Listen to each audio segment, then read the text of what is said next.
OMS Arena, a cargo ship from Korea, has been anchored off the coast of Chennai since 2010 over a commercial dispute.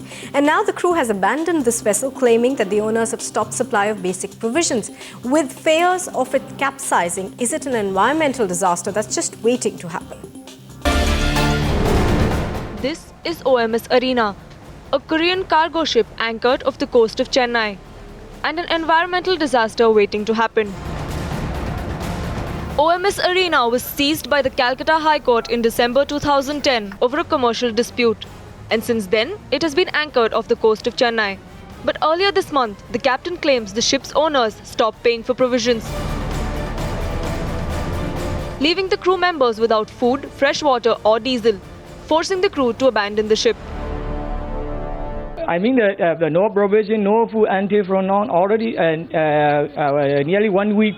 So the stability is not so good, and the ship will be capsizing, becoming storm.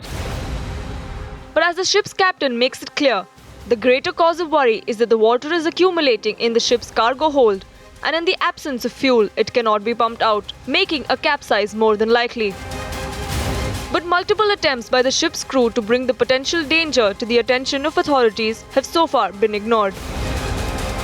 Now they decided to abandon the ship because they want to see the port authorities, they want to see the authorities to help them. Because all the mails what they have sent to the authorities, nobody has replied. And they are in a frustration, they came out. But now that the authorities are in the know, with the ship's captain approaching the Madras High Court for help, it remains to be seen if necessary action will be taken to prevent a potential environmental disaster. Bureau Report, Times Now.